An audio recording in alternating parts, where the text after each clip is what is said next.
नमस्कार काका, में आपका स्वागत है कि जैसा कि मैंने अभी 2 दिन पहले अपने वीडियो में बताया था कि इंडिया गठबंधन जो है वो अगला अपना मुद्दा जातीय जनगणना को बनाएगी। आज बिहार सरकार ने जातीय जनगणना के आंकड़े जारी कर दिए हैं। होगा तो 9 पार्टियों की सम्मति से सब सामने उनको भी हम बुला करके और उनके सामने जितना काम हुआ उन सब चीज को भी उनके सामने प्रेजेंट करेगा और जितना सबको ज्ञान मिला है आज तो सबको बता दिया गया, सब लोगों को दिया जाएगा ताकि आप लोग भी जानिए। तो कल ही हम 3:30 बजे दिन में ही 9 पार्टी के लोगों से हमने बात कर लिया और कभी मीटिंग करेंगे। आप लोग भी आइएगा, रहिएगा और सीधे एक चीज का प्रेजेंटेशन। और राहुल गांधी ने भी ट्वीट करके ये बता दिया है कि इस देश का एक्सरे करना जरूरी है कि 90 सेक्रेटरी में केवल 3 सेक्रेटरी का प्रतिनिधित्व करते हैं। इस हिसाब से देश में एक नई मांग छिड़ गई है कि पूरे देश में जाति जनगणना हो और उस हिसाब से जिसकी जितनी हिस्सेदारी उसकी उतनी भागीदारी तय हो। अब मैं आपको आंकड़ा बता देता हूं कि जो बिहार सरकार ने जारी किया है उसमें किस हिसाब से कितना है और कितना अनुमान लगाया जाता था। जनरली अनुमान लगाया जाता था, तमाम प्राइवेट सर्वे आते थे जिसमें ओबीसी को 50% बताया जाता था और सबको। तो आइए आंकड़ों को हम बताते हैं आपको। दरअसल जो आंकड़ा जारी हुआ है, ओबीसी जो है बिहार में पिछड़ा वर्ग 27.12% है और ईबीसी है जो इसको अति पिछड़ा वर्ग है वो 36.01% है। यानी ये दोनों मिला के ओबीसी जात 63.14% बिहार की पूरी आबादी का प्रतिनिधित्व करते हैं। अनुसूचित जाति यानी एससी 19.6% है। अनुसूचित जनजाति यानी एसटी 1.68% है और अनारक्षित जिसे जनरल कहते हैं, अब ये मुझे भी नहीं पता कि इसे अनारक्षित क्यों कहते हैं, क्योंकि इसमें भी 10% आरक्षण इनको मिला हुआ है, वो 15.52% है। यानी ईडब्ल्यूएस 15 अब आरक्षण के हिसाब से हम देखते हैं 63% आबादी को 27% आरक्षण दिया जा रहा है और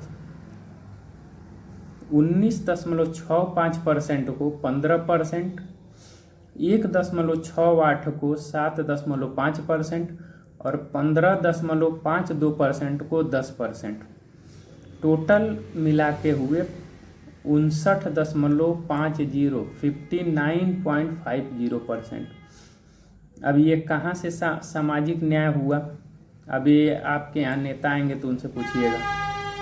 आइए बताते हैं कि जिसमें पूरे बिहार की आबादी 13,07,25,310 उसमें आंकड़े में दिया गया है, जिसमें 1000 पुरुष पे 953 महिलाएं हैं। ये सोचने का विषय है कि 47 महिलाएं कम क्यों हैं। इस पे बिहार सरकार को आगे आके काम करना पड़ेगा। आइए कास्ट के हिसाब से, जात के हिसाब से मान लेते हैं कि कितना किसकी हिस्सेदारी है। तो यादव है सबसे ज़्यादा 14.26%, कुशवाहा है 4.27%, तेली है 2.81%, ब्राह्मण है 3.65%, राजपूत है 3.45%, कायस्थ है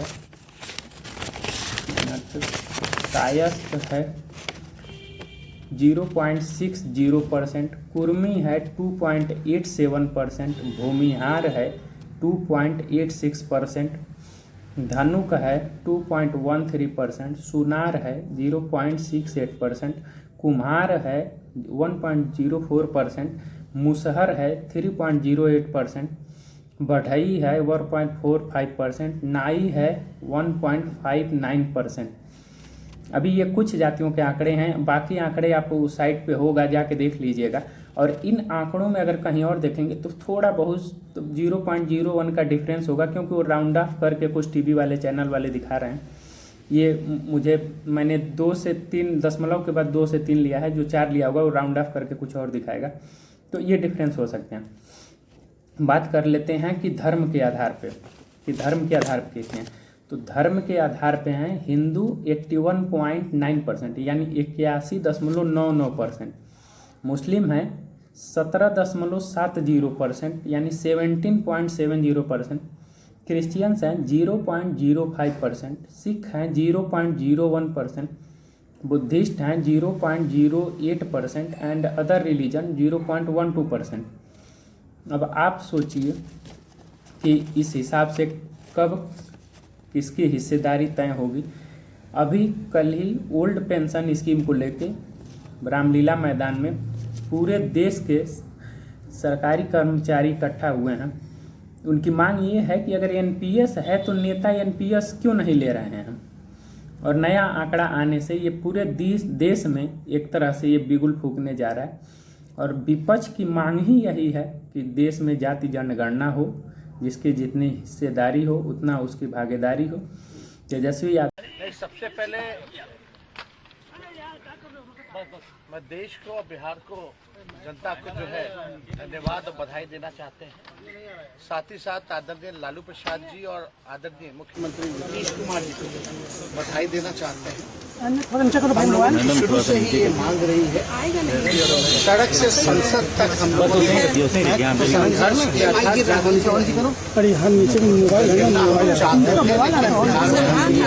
आधारित गणना हम लोगों ने कराया है और साइंटिफिक डेटा जो आर्थिक सामाजिक न्याय की जो लड़ाई लगातार हम लोगों ने जो लड़ी है, चुनाव में भी यह हमेशा से हम लोगों का अहम मुद्दा रहा है।